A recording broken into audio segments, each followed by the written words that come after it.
Bismillahirrahmanirrahim. Assalamu alaikum dear students. My name is Muhammad Ali and I am lecturer statistics in 502 Model College Tulsa Road Lalazar Rawalpindi. Dear students, हम weighted index number की कुछ types को discuss कर रहे थे जिनमें लास्पियर, पाशेस, Fisher और martial Edward या हाली मार्शल्स प्राइस इंडेक्स नंबर शामिल हैं। पिछले लेक्चर में मैंने डिटेल में एक्सप्लेन किया था कि हमने इन क्वेश्चंस को कैसे सॉल्व करना है और मैंने कुछ न्यूमेरिकल वैल्यूज़ के साथ एक टेबुलेटेड फॉर्म में एक क्वेश्चन भी स्टेट किया था और बताया था कि इस क्वेश्चन को हम नेक्स्ट लेक्चर में सॉल्व करेंगे। तो डियर स्टूडेंट्स, उन दोनों चार्ट्स में से एक चार्ट मैंने यहाँ पे लिखा है, जो दूसरा चार्ट है वो प्रीवियस लेक्चर से देख के आप खुद उस क्वेश्चन पे ये सारे मेथड्स अप्लाई करोगे।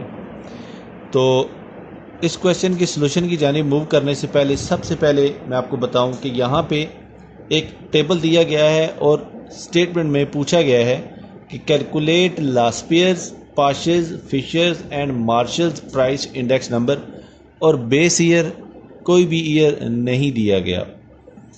डियर स्टूडेंट्स, जब बेस ईयर नहीं दिया गया हो तो तब हम हमेशा जो छोटा ईयर होता है उसको बेस बनाते हैं। तो यहाँ पे हम 1960 को बेस बनाएंगे और इस तरह बेस बनाएंगे कि जो 1960 की प्राइस है इसको हम P0 से रिप्रेजेंट करेंगे और क्वांटिटी को Q0 से। इसी तरह 1961 की प्राइस को Pn से और क्वांटिटी को Qn से रिप्रेजेंट करेंगे। डियर स्टूडेंट्स, अब हम इस क्वेश्चन के सॉल्यूशन की जानिब मूव करते हैं। डियर स्टूडेंट्स, लास्पियर, पाशेस और फिशर को निकालने के लिए, कैलकुलेट करने के लिए हमारे पास जो एसेंशियल वैल्यूज़ होंगी वो होंगी P0, Q0, Pn, Qn, और उसके बाद हम Pn, Q0, P0, Q0, P1, Q1 और P0, Q1 निकालेंगे। तो तभी हम लास्पियर, पाशेस, फिशर और marshals price index numbers calculate कर सकेंगे। तो वैल्यूज़ अब हम पुट करते हैं। तो P0 की वैल्यू हमारे पास थी 10, 15 और 15। Q0 की जो हमारे पास वैल्यूज़ थी वो थी 15, 30 और 30। Pn की जो वैल्यूज़ हैं वो हैं 20, 30 और 15। इसी तरह Qn की वैल्यूज़ हैं 30, 40 और 20। डियर स्टूडेंट्स, जो Pn और Qn लिखा है आप इनको P1 और Q1 भी पढ़ सकते हो। अब हम वैल्यू कैलकुलेट करते हैं P0, Q0, Pn, Q0 की। तो Pn, Q0 हम कैसे निकालेंगे? हम Pn का जो कॉलम है इसको Q0 के कॉलम से मल्टीप्लाई करेंगे, यानी कि 20 को हम 15 से मल्टीप्लाई करेंगे, 30 को 30 से करेंगे और 15 को 30 से करेंगे, और जो वैल्यूज़ आएंगी वो हम इस कॉलम में नोट डाउन करेंगे। तो सबसे पहले वैल्यू जो आएगी 15 और 20 को मल्टीप्लाई करने के बाद, पहली वैल्यू मैं लिखता हूँ 15 मल्टीप्लाइड बाई 20, तो ये हमारे पास वैल्यू आएगी 300।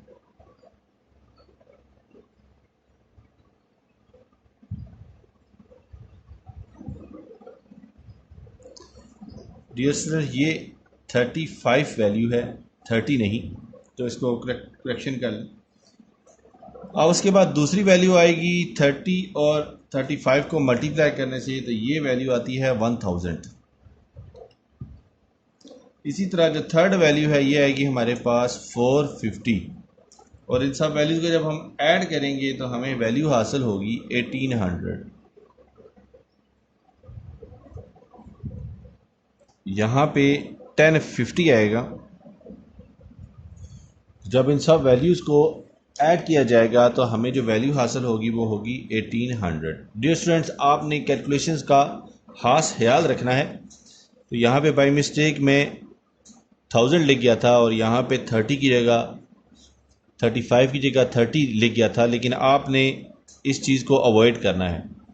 तो नेक्स्ट अब हम कोशिश करेंगे कि कैलकुलेशंस को मज़ीद क्लैरिफाई और इजी किया जाए। तो अब हम P naught Q naught calculate करेंगे। P naught Q naught calculate करने के लिए हमने क्या करना है, हमने पी नॉट के कॉलम को क्यू नॉट के कॉलम से मल्टीप्लाई करना है और जो वैल्यू आएगी वो हमने यहाँ पे लिख देनी है।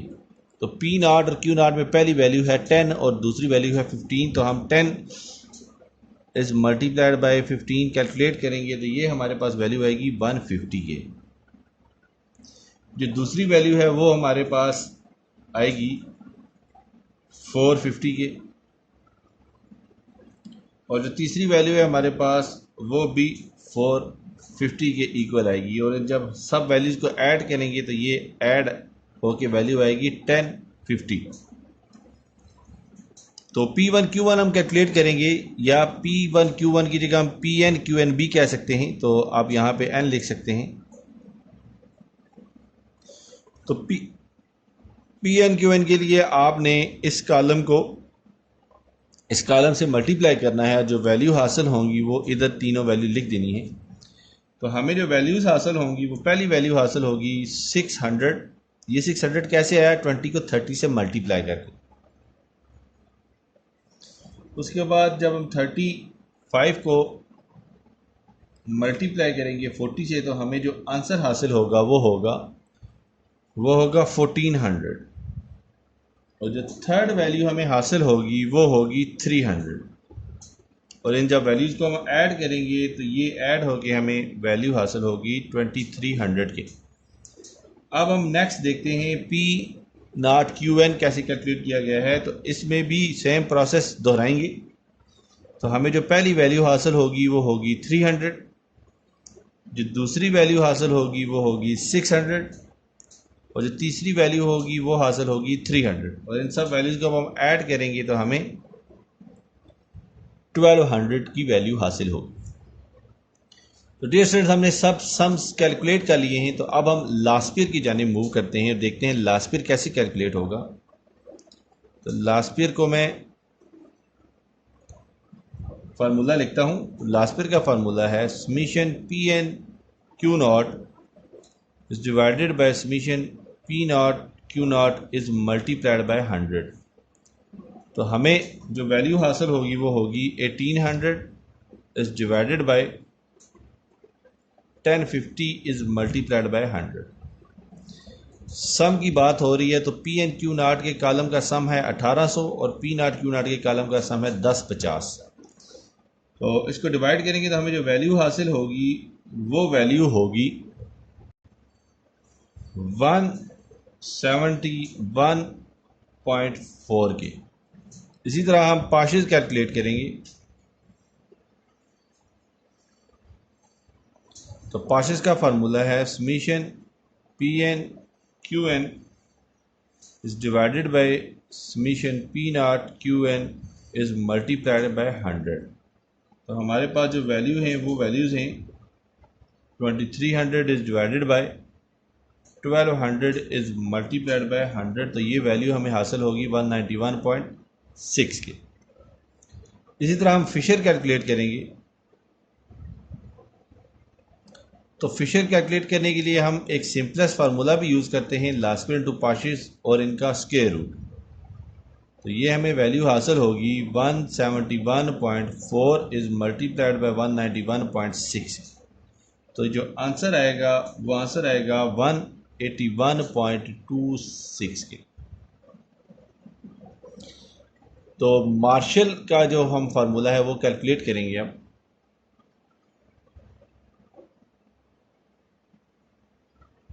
मार्शल का जो प्राइस इंडेक्स का फार्मूला है वो है P N Q naught plus summation P N Q N is divided by summation P naught Q naught plus summation P naught Q N whole is multiplied by 100 के। तो ये हम लिख सकते हैं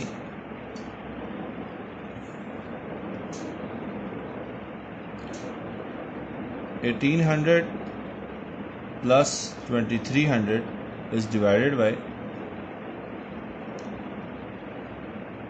1050 प्लस 1200 इज़ मल्टीप्लाइड बाय 100 के। तो हमें जो वैल्यू हासिल होगी वो होगी 182.22 के, 182.22। डियर स्टूडेंट्स, मैंने फिशर का एक फार्मूला लिखा है, Fisher is equal to Laspeyres into Paasche's. तो वो एक और नई स्टेटमेंट भी दे सकते हैं, वो स्टेटमेंट ये भी हो सकती है कि प्रूव दैट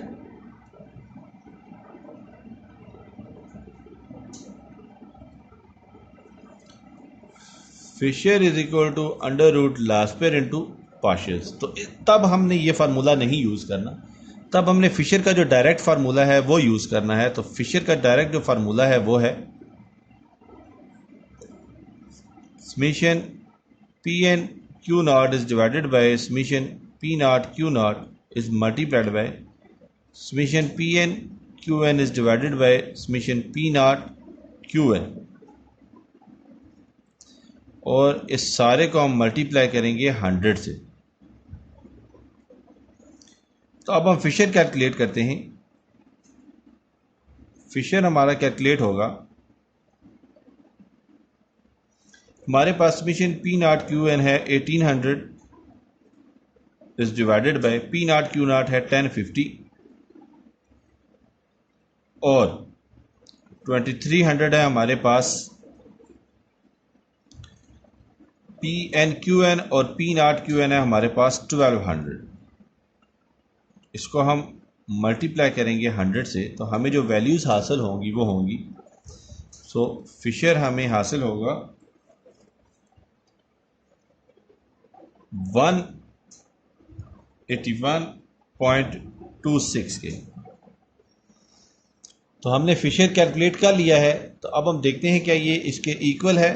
तो Fisher is equal to under root Laspeyres into Paasche's. तो फिशर हमने निकाल लिया 181.26 is equal to under root.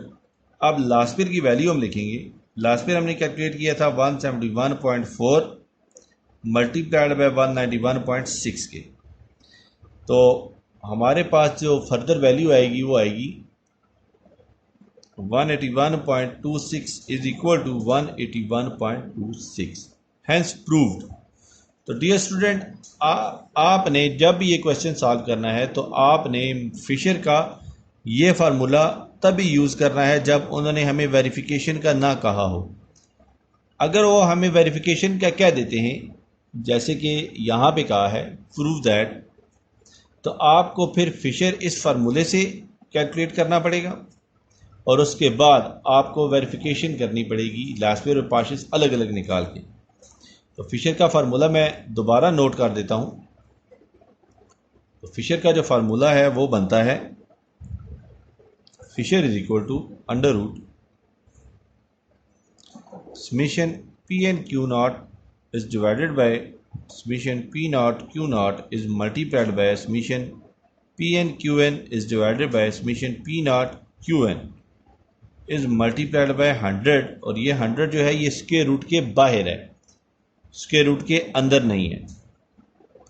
तो डियर स्टूडेंट्स, होपफुली आपको ये क्वेश्चन सॉल्व करना आ गया होगा। तो अब नेक्स्ट क्वेश्चन की स्टेटमेंट देखते हैं कि क्या है, और फिर मैं आपको बताता हूं कि उसको कैसे सॉल्व करेंगे। तो अब हम मूव करते हैं नेक्स्ट क्वेश्चन की स्टेटमेंट की जानिब। अब हमारे पास क्वेश्चन की स्टेटमेंट है calculate all weighted price index numbers by using following data. तो अब आप देख सकते हैं कि इसमें डाटा की जो शेप है ये शेप पिछले क्वेश्चन से बहुत डिफरेंट है। तो अब हमें नहीं पता कि कौन सी वैल्यू हमने कैसे कैलकुलेट करनी है। तो मैंने आपको पहले भी बताया था। सबसे पहले तो मैं आपको ये बताता हूँ कि जब वो all weighted price index number का कहेगा, सारे वेटेड प्राइस इंडेक्स नंबर निकालो, तो इसका मतलब है हमने लास्फेयर भी निकालना है, पार्शियस भी निकालना है, फिशर भी निकालना है, और मार्शल एडवर्ड आपकी अपनी चॉइस है, आप निकालें या ना निकालें, कैलकुलेट करें या ना करें। आपको इस बात का पेपर में कोई मार्क्स नहीं कटेंगे, लेकिन लास्फेयर, पार्शियस और फिशर आपने लाजमी निकालने। अब मोस्ट इम्पॉर्टेंटली मैंने आपको पहले भी बताया था कि अगर उन्होंने बेस ईयर नहीं दिया हुआ और हमारे पास जस्ट 2 ईयर्स हैं तो हमने ऑटोमेटिकली जो बेस है वो बना लेनी है छोटे ईयर को। तो इसका मतलब ये है कि जो बेस ईयर होगा इस चार्ट में वो होगा 1987 और जो करंट होगा वो 1992 होगा। तो डियर स्टूडेंट, बेस ईयर की जो प्राइस है वो मैंने आपको बताया था वो हमेशा P0 होगी और जो क्वांटिटी है वो हमेशा Q0 होगी। इसका मतलब ये है कि एक P0 ये है, एक P0 की वैल्यू ये है और एक P0 की वैल्यू ये है। इसी तरह क्वांटिटी में Q0 की वैल्यू एक ये है, Q0 की वैल्यू एक ये है और Q0 की वैल्यू एक ये है।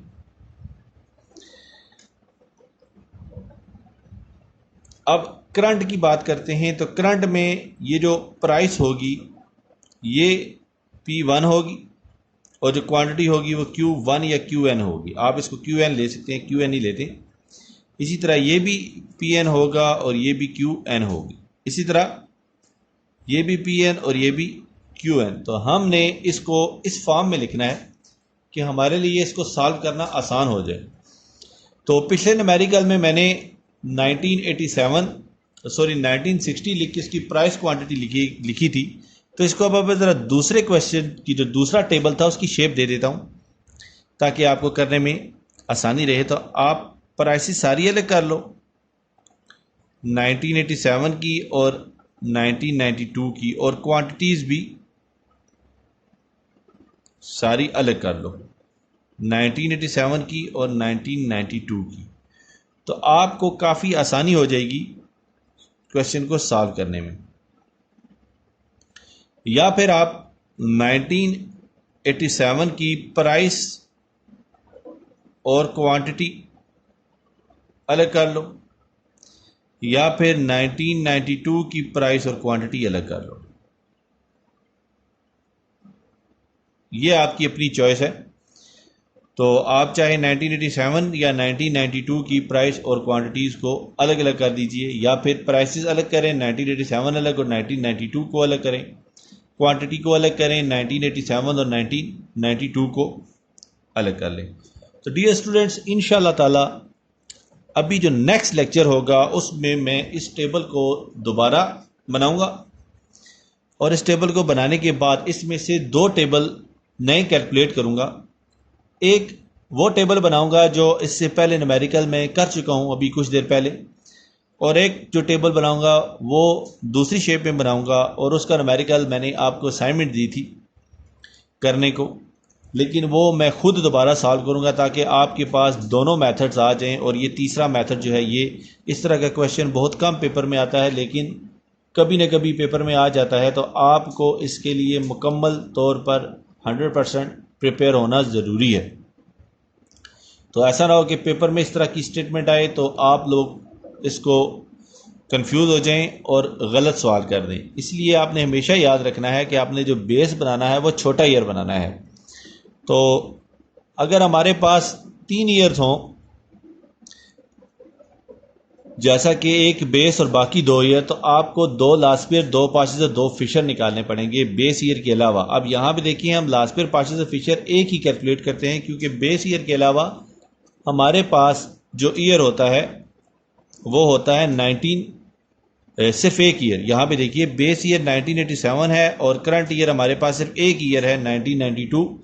तो इसका मतलब यह है कि हमने सिर्फ एक लास्ट ईयर, एक पासेस और एक फिशर कैलकुलेट करना है।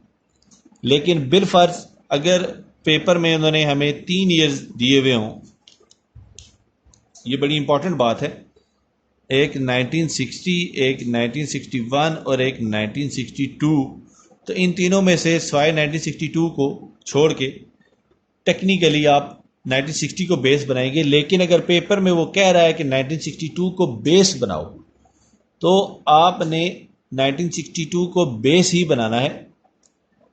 आपने फिर अपनी टेक्निकलिटीज़ को शामिल नहीं करना, आपने सिर्फ ये देखना है कि क्वेश्चन की स्टेटमेंट में क्या कहा गया है। तो फ़र्ज़ करें 1960 को हमने बेस बनाया तो इसको छोड़ के हमारे पास 2 ईयर करंट हैं, तो जब 2 ईयर करंट है तो आपके पास लास्पियर का फार्मूला होता है summation P N Q naught is divided by summation P naught Q naught is multiplied by 100 के। तो तब लास्पियर का फार्मूला हो जाएगा लास्पियर 1 का summation P one Q naught is divided by summation P naught Q naught is multiplied by 100, और दूसरा formula लास्पियर का हो जाएगा जिसको हम लास्पियर 2 का नाम देंगे summation P two Q naught is divided by summation P naught Q naught is multiplied by 100। तो आपकी मर्जी, आप 1961 को n इज इक्वल टू 1 लिखते हैं और 1962 को n इज इक्वल टू 2, या फिर आप 1962 को n इज इक्वल टू 1 और 1961 को n इज इक्वल टू 2 लिखते हैं। तो आपको इससे पहले डिफाइन करना पड़ेगा कि आप किस ईयर की वैल्यू निकाल रहे हैं। जैसे कि आप यहाँ पे लिखेंगे फॉर 1961 और यहाँ पे लिखेंगे फॉर 1962। तो डियर स्टूडेंट्स, इंशाल्लाह ताला नेक्स्ट लेक्चर में इस क्वेश्चन को डिटेल में सॉल्व करेंगे और उसके बाद हम नेक्स्ट टॉपिक की तरफ मूव करेंगे जो कि है कंज्यूमर प्राइस इंडेक्स, या जिसको सीपीआई भी कहा जाता है। उसको डिटेल में इंशाल्लाह ताला नेक्स्ट लेक्चर के बाद जो अगला लेक्चर होगा उसमें डिस्कस करेंगे। दुआ में याद रखिएगा। अल्लाह हाफिज़। अस्सलाम वालेकुम।